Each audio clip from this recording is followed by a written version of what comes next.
Revelations from formerly top-secret archives show how Chernobyl nuclear plant workers were spied on by the KGB.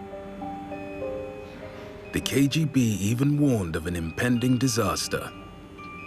But the plant blew up all the same, with consequences worldwide. It was so easy to rip it apart at the time of the explosion.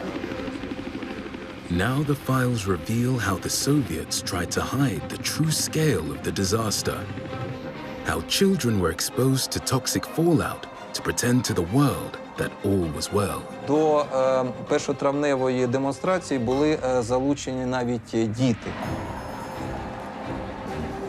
The Soviets actually manipulated the weather, making a decision on where clouds of poison rain would fall. Another decision was made, and that was keep it secret. The people were not told. And the terrible human consequences of the world's worst nuclear disaster. Я ждала его. Я ждала несколько лет, чтобы забеременеть. И вдруг вот так вот я его отдам. Я просто не могла этого допустить.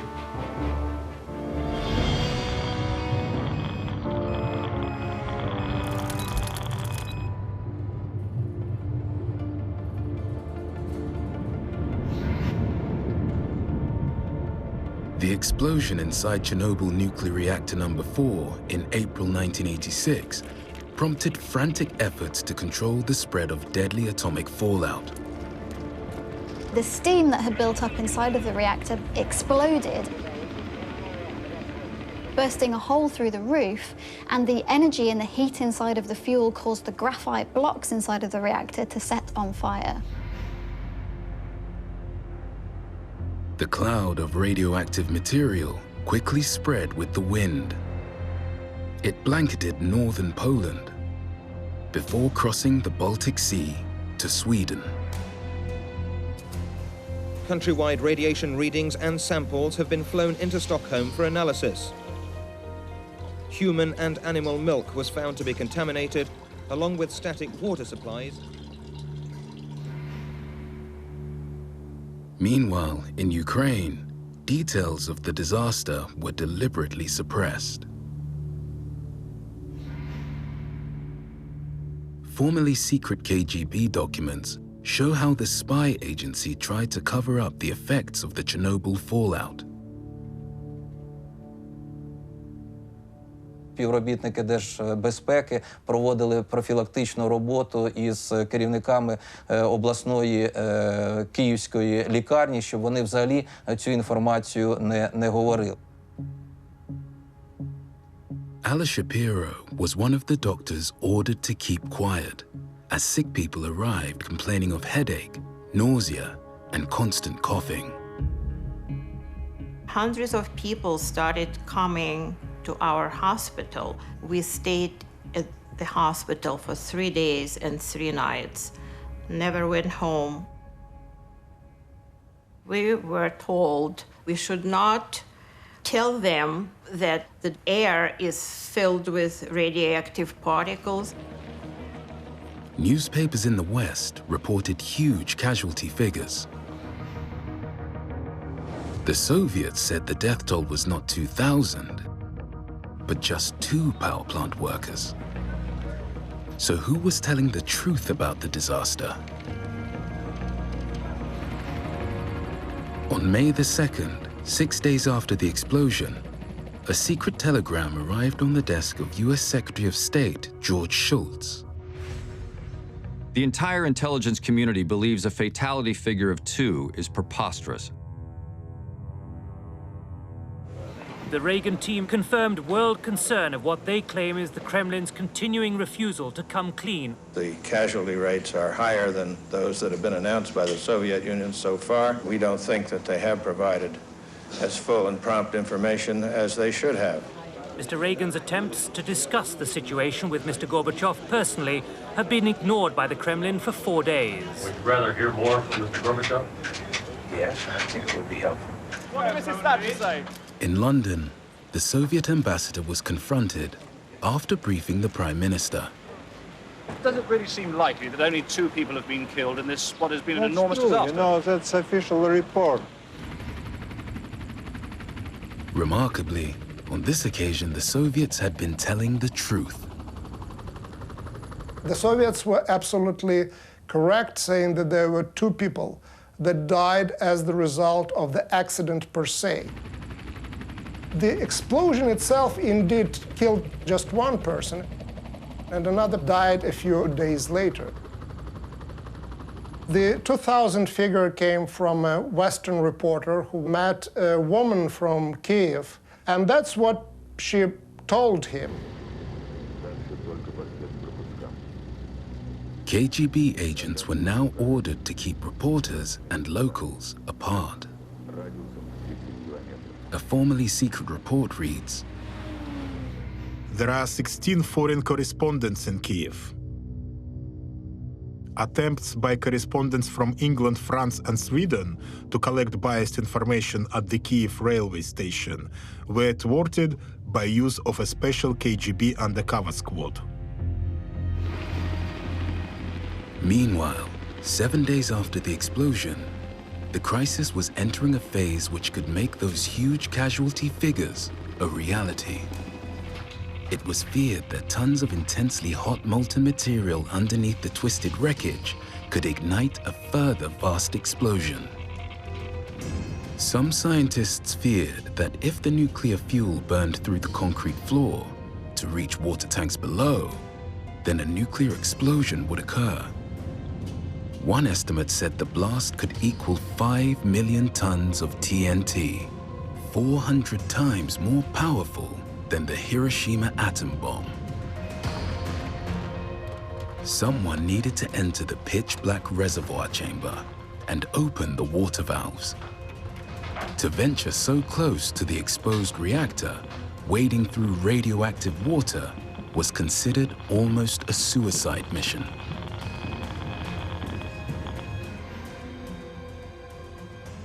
Oleksiy Ananenko was a mechanical engineer who knew the layout of the valves and pipes concerned.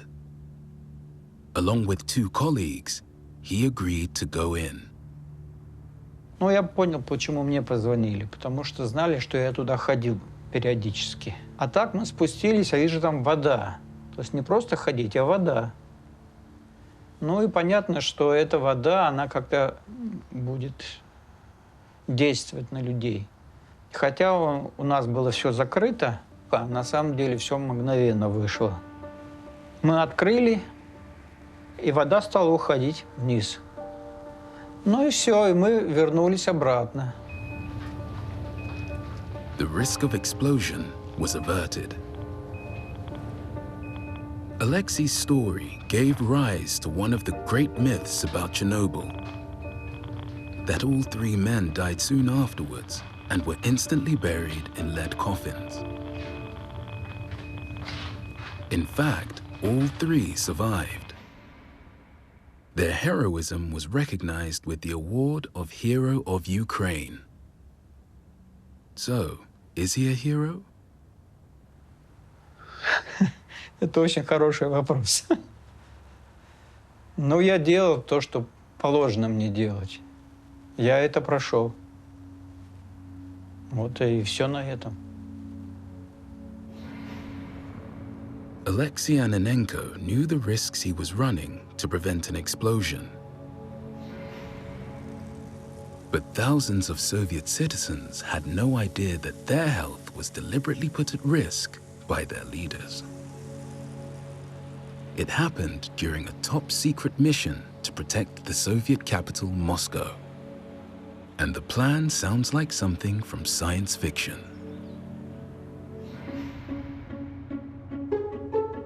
The city of Moscow lies 700 kilometers northeast of Chernobyl. The story of how it was protected from Chernobyl fallout was buried for years. But then, a British scientist noticed something very odd about where the fallout had landed.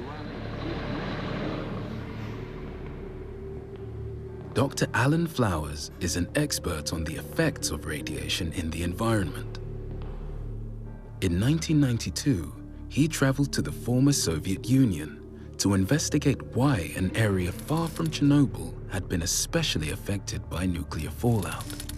When they showed me the maps, why is there all this fallout?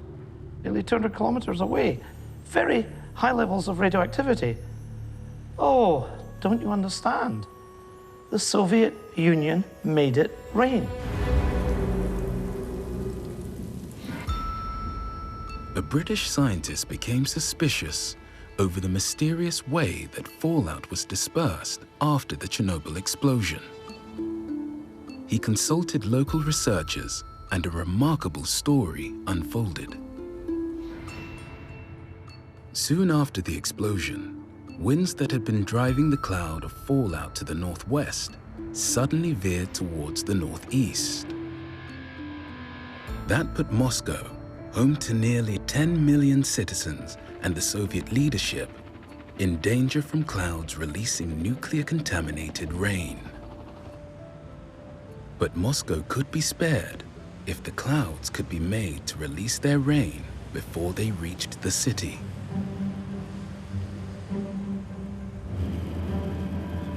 This was the answer the Soviets came up with. This film, from the 1960s, shows an early demonstration of cloud seeding, spreading frozen carbon dioxide or dry ice from an aircraft to turn fluffy white clouds into true rain clouds. Cloud seeding is the process of cooling and chilling. Then you'll get condensation, you'll get droplets heavy, they will fall out of the cloud. And my goodness, it does work. For the Soviet top brass, the plan had to work. Chernobyl blew up on April the 26th. Only 5 days later, the Soviet national holiday, May Day, would see hundreds of thousands out on the streets of Moscow for the annual parade in Red Square. All the usual preparations had already been made. To cancel the giant parade would be like admitting to the world that Russia was beaten. No photographs of the secret operation exist. But it's likely the Soviets used bomber aircraft like these to spray the clouds with huge quantities of dry ice. Eyewitnesses watched the planes at work. You can't fly aeroplanes and do cloud seeding without people seeing it. But they didn't understand what they were seeing at the time. Planes flying and streams coming out of them. And of course, a very intense rain for days and black fallout coming. This is what was described as the black rain, but you don't feel the radioactivity, you don't smell it, you don't see it. No human sense picks that up. Moscow's May Day parade went ahead under clear skies, while areas to the southwest were lashed by torrential and poisonous rain. Now, of course, we know where the fallout ended up because I've been there. I've measured it. And there are areas still out of use, still evacuated. It's not an easy decision to make. Do you induce artificial rain on areas of low population, or let nature take its course and risk major effects on your capital city? A difficult decision. However, another decision was made, and that was keep it secret. The people were not told.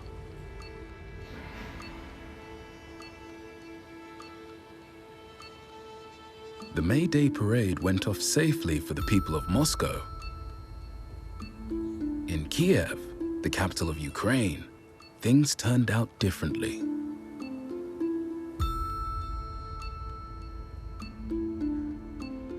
As a doctor, Alla Shapiro had already seen dozens of patients with breathing difficulties. She sensed the problem herself. Outside on the street, while walking, I first had this first burning sensation in my mouth and in my ears. And then I had this metallic, very unpleasant taste. But the KGB files show how Communist Party leaders in Moscow ordered the parade in Kiev to take place, as a demonstration to the world that all was well, despite the accident at Chernobyl. The KGB assured their bosses. Preparations for the celebration of May the 1st are taking place in an exceptionally healthy political environment. The Soviet government was trying to project that picture that everything is under control. For the TV, for the cameras, the people and their health were certainly expendable.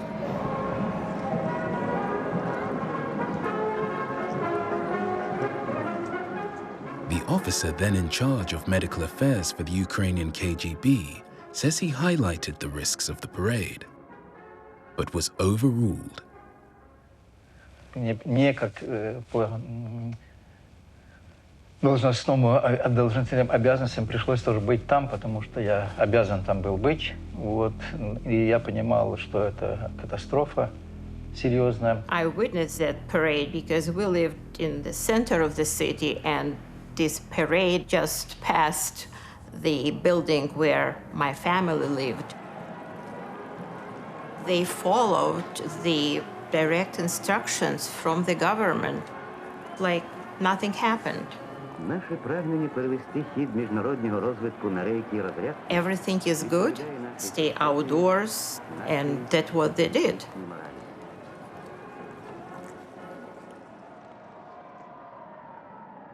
The KGB files reveal the dangers faced by even the most vulnerable.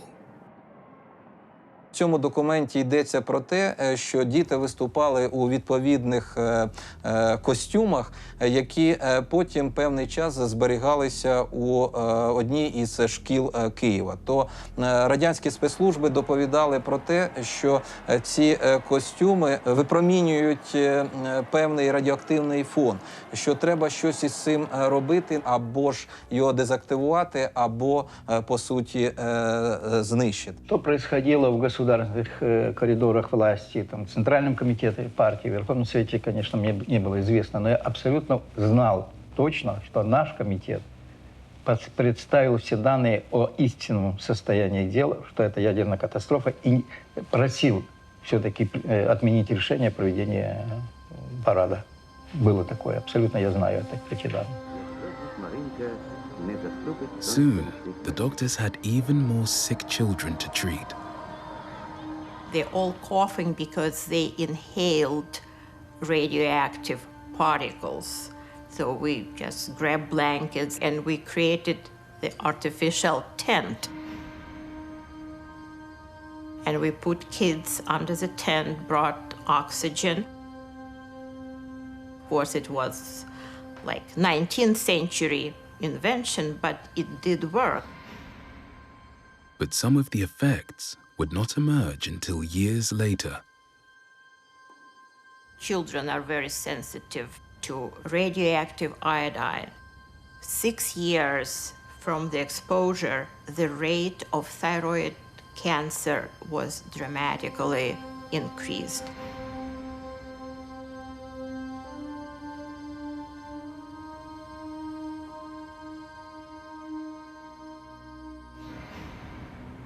May Day 1986 is etched into the memory of one person in particular.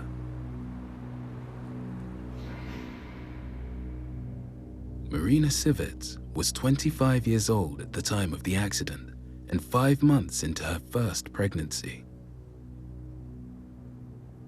Her husband was a metal worker at the power plant. Maryna lived in Pripyat, the city which was specially built for the 5,000 Chernobyl workers and their families. A community of 50,000 in total.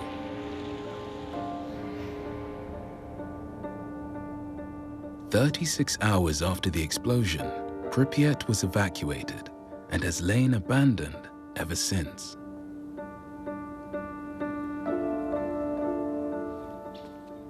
Maryna went to stay with her in-laws 400 kilometers to the south.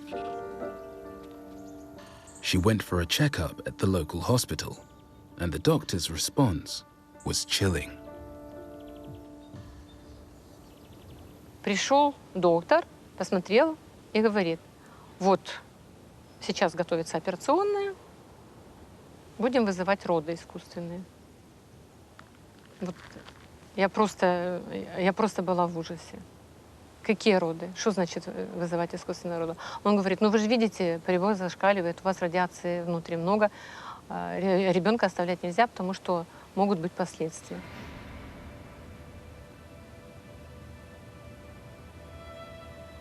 Ну, я просто представила, не подумала, а просто представила. Вот ребенок, 5 месяцев, уже сформированный. Они его достанут по частям. Что они с ним будут делать? Эксперименты потом будут делать. Я очень хотела этого ребенка. Я ждала его. Я ждала несколько лет, чтобы забеременеть. И вдруг вот так вот я его отдам. Я просто не могла этого допустить.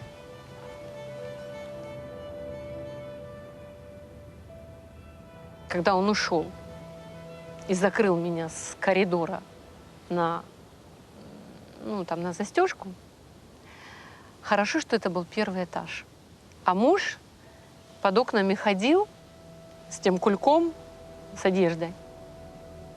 Я окно открыла, говорю, давай бегом, пока они сейчас не вернулись, потому что он любую минуту, врач может вернуться в палату. И мы бегом побежали на автостанцию и уехали к его родителям.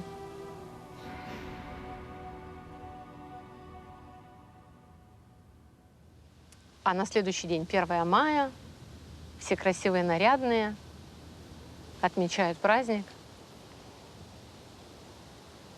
А к нам едет милиция с сигнальной, с маячком, потому что из областного управления милиции поступила радиограмма, что такая-то, такая-то сбежала из больницы, найти и вернуть ее.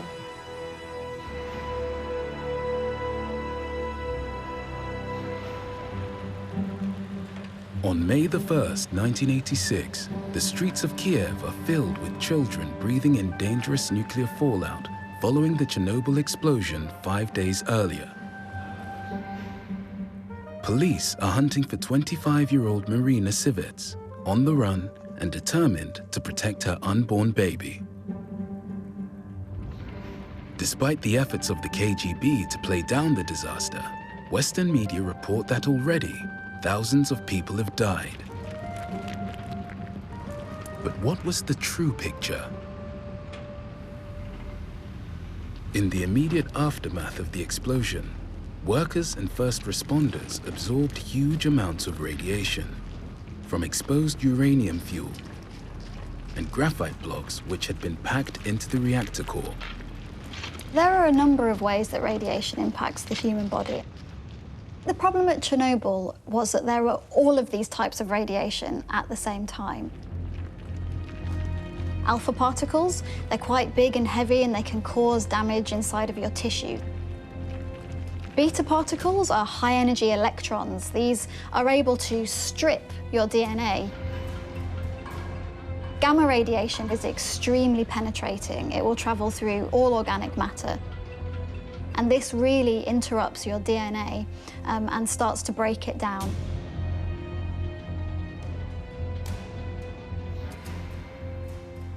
Chernobyl worker Mykola Gorbachenko was on duty the night of the explosion.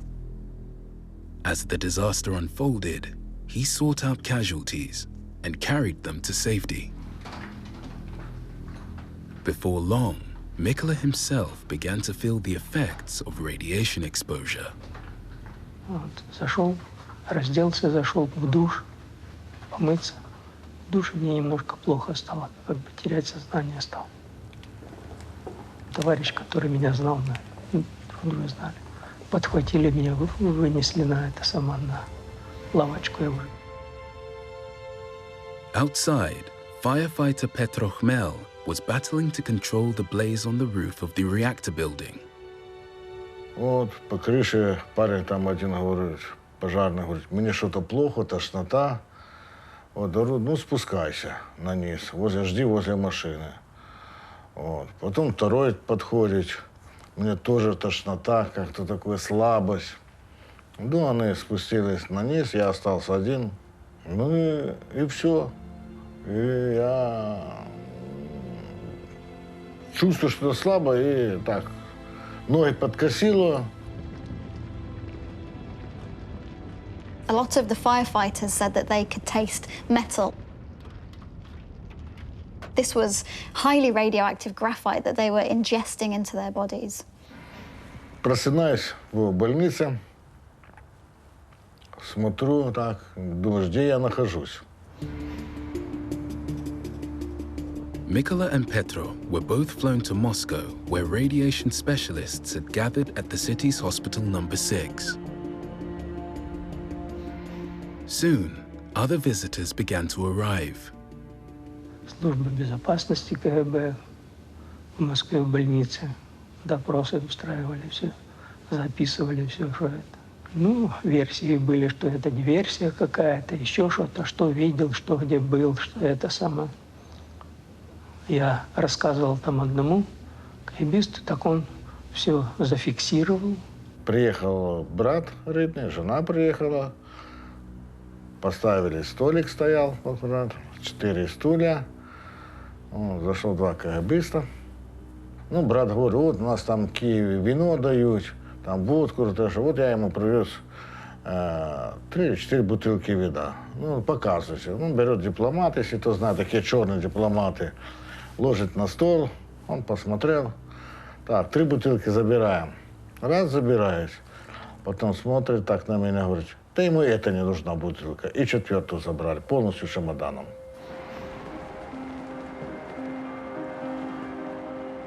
Here's where began one of the most intriguing episodes of the late Cold War. When a medic from California turned up at Moscow Hospital number 6, beginning a game of cat and mouse with the KGB. I've heard it said that I was the greatest spy to come into the Soviet Union in recent years. Chernobyl caused huge embarrassment not just for the Soviets, but also for America's CIA. A giant nuclear explosion had occurred in Europe, only 2 hours flight time from Berlin. And they knew nothing about it for nearly 3 days. A top-secret memo reads, We are especially disturbed because it occurred right in the heart of NATO's warning of war domain. We need to find out why. We are talking about 1986. This is one of the most tense periods in the history of the Cold War. It was a major intelligence failure on the part of the CIA and other intelligence agencies in the West. But the same CIA document goes on to spot a possible opportunity. We shall want to derive intelligence from any Western organizations, including those contributing to medical needs. Learning how well the Soviets were coping could provide priceless intelligence on their ability to survive a wartime nuclear strike. Gaining permission even to enter the Soviet Union was the first challenge facing Robert Gale, a cancer specialist at UCLA Medical Center. He called an American oil tycoon with Kremlin contacts going back many decades.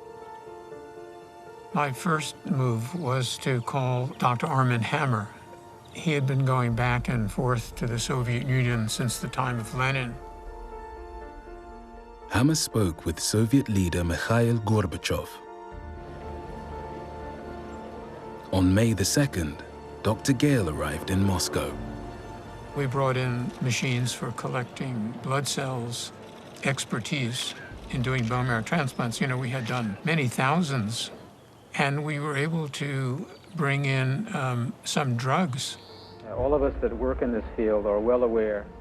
Медики отдают себе отчет в том, что такая The mere arrival of this American doctor who seemed to have brushed aside the Iron Curtain was big news for the Soviet people. I can tell you that as a person who lived at that time in the Soviet Union, that the message of hope that visit sent to me helped to live through those very, very difficult weeks when I had to keep my children indoors, when I didn't know what was going on. The real impact of Dr. Gale's presence in the Soviet Union was really a sign that the Soviet Union was opening up. There was a sign of hope.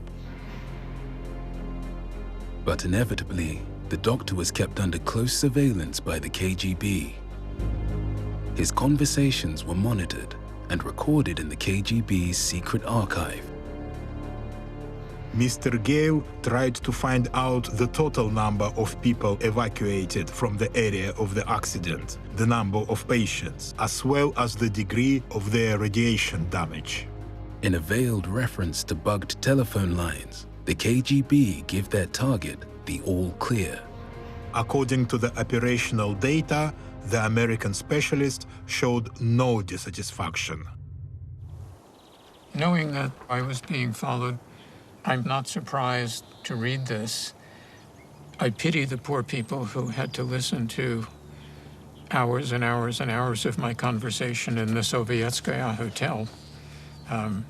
This might be worse than the Gulag. Who knows? Dr. Gale helped treat some of the 200 most severely affected by radiation. Among the 28 who died were 6 firefighter colleagues of Petrochmel. Заходит врач и показывает мне газета «Известия». И это было 6 пожарных. Вот. И она говорит, их больше нет. Никакого общения с нами, с ними я не имел. Только по газете узнал, что их нету. Petro eventually regained his health and was rewarded for his bravery at Chernobyl.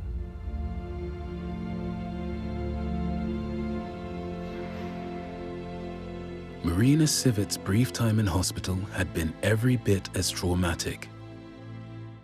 Threatened with an enforced abortion, though 5 months pregnant, after she made her escape, she laid low, protected by members of her husband's family.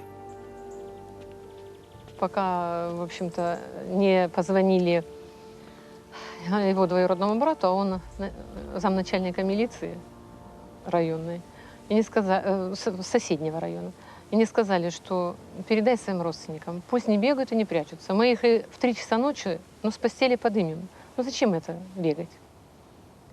Тогда мы решили, что, действительно, мы же от них все равно не убежим. Будем сдаваться, но с условием. Ни о каких родах там искусственных, ни о каких абортах речи быть не будет, не может быть. Я написала заявление, что там понимаю всю ответственность и добровольно принимаю решение уйти. И тогда уже меня отпустили.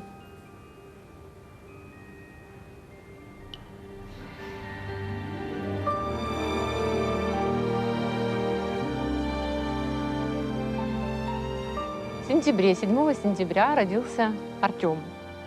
Хороший, нормальный, 250 килограмм, 53 сантиметра. Такой богатырчик, славный, хороший мальчик. Ручки, ножки, все на месте, все как и положено. Конечно, это счастье, это радость, это неописуемое. Maryna had beaten the cops and the doctors. But today, other children of Chernobyl still suffer the effects of the campaign of secrecy. Before the explosion at Chernobyl, the KGB's warnings of a possible disaster were routinely ignored. these defects can lead to accidents in the future. Radioactive particles have been discovered 5 kilometers away from the plant. The design of the reactor also does not provide for a safety containment. After the explosion, a senior officer now maintains warnings about the health effects were also pushed aside. Мы говорили правду. Единственное, что мы не могли, комитет госбезопасности не был всесильным. Понимаете? The historian who has worked through the huge KGB Chernobyl dossier says that, as the old Soviet Union entered its terminal decline, there were signs that people everywhere were losing their fear of the once all-powerful spy agency. Virtually unprecedented in Soviet society, demonstrations began to erupt out on the streets. Він відбувся в одну із річниць по Чорнобильській трагедії, це у квітні 1988 року, і цей мітинг було розігнано радянськими спецслужбами. Люди просто-напросто перестали боятися владу, перестали боятися радянських спецслужб. Chernobyl hit just as the Soviet Union had promised to be more open and honest with the rest of the world. But following up on that proved tough. Mr. Gorbachev tackled me in his office in a very unpleasant moment. He asked me, well, why are American and European newspapers saying all these terrible things? I said, well, you know, we have a free press, Mr. Gorbachev. Our governments don't control what newspapers say. The habit of controlling the flow of information had grave consequences.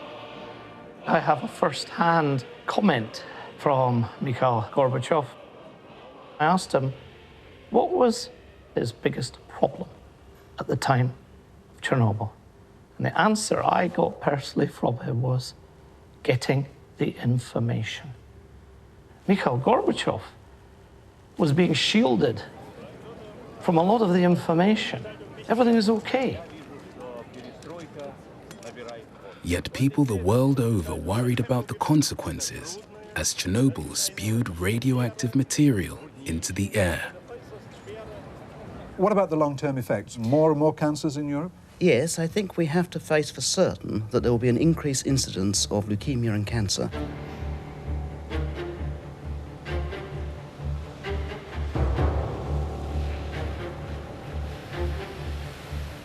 After more than 30 years, there's nothing approaching a consensus on how much illness was caused by Chernobyl. An estimate from Greenpeace says more than 90,000 fatal cancers. The World Health Organization says maybe 4,000 over an 80-year period. But according to one highly respected group of scientists, even for those who came into closest contact with the radioactive debris, the main danger was psychological rather than physical. The Chernobyl Tissue Bank has been collecting medical data and samples for more than 20 years. The biggest health consequence had been one of mental issues brought on by all the worry of being exposed to radiation. The actual physical interaction did way less damage. Partly because the KGB clamped down on the spread of information, thousands of children absorbed radioactive iodine from milk or simply from the air, and later developed thyroid cancer. These patients in Kiev were children at the time of the disaster. Врачи говорят, что да, вполне могло быть связано, что Луганск — это как раз та зона, которая находилась недалеко от этого, от Чернобыля, и, собственно, очень много случаев таких, как у меня. You know, fortunately, thyroid cancer is readily treatable. So we have very few deaths from that. Thyroid cancer has a survival rate exceeding 90%. There's uncertainty over whether Chernobyl has caused a spike in other forms of the disease. Cancer of the blood, or other forms known as solid cancers. We have very little evidence of an increase in cancers in what is now the Russian Federation, Ukraine, Belarus, and other countries. Doctors at the Chernobyl Tissue Bank are even more emphatic. The results so far suggest there is no increase in solid cancer at all. The controversy over the health effects from Chernobyl began just days after the explosion and has never gone away. The fear of the poison cloud was very real. We estimate that there were about 1 million abortions done in Europe because of women being counseled by their physicians that there might be a danger of birth defects. And this is absolutely nonsense, but that ignorance has led to, tragic consequences. There's no consensus either on how the environment has suffered. 2,600 square kilometers remain an exclusion zone, designated too dangerous for human habitation. Yet the absence of humans has seen an extraordinary influx of wildlife. Stanislav Humenyuk is a researcher monitoring the return of species which appear to thrive inside the exclusion zone.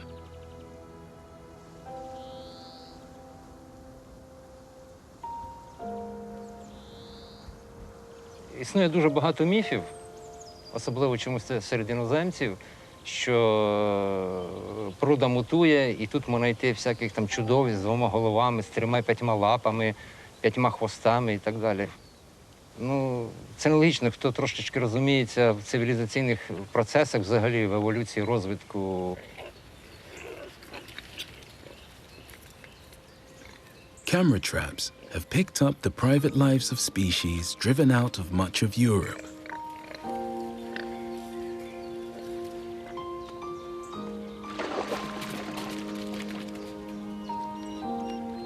Including rarely seen predators, wolves and lynx.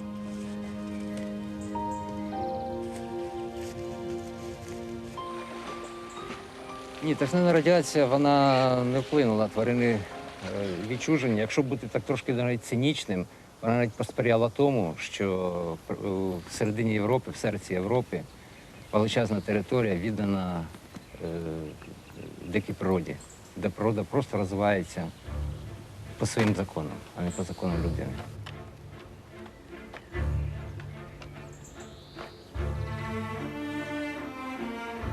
The animals now rule the area from which more than 300,000 people were removed for their own safety. But a few people decided to ignore the rules. Hanna Zavarotnya, 88 years old, is one of roughly 200 lifetime inhabitants who decided to stay. Life is simple, and she eats what she grows. А це малина, да, тут клубники ріденько, а там багато в мене клубників, на тому городі там багато. Повернулися, що це родина. Тут мій пуп закопаний, як хрестили мене, розумієте? Люди поворочуються і кажуть, проклятий буде, хто буде шукати добра. Де ти родився, туди треба поворочуватися, розумієте? During her lifetime, Hannah has seen the KGB rise and fall. The spy agency, which first expressed alarm at the dangers presented by Chernobyl, then followed orders to try to keep the disaster under wraps, went the way of the entire Soviet Union. The KGB was dissolved in 1991.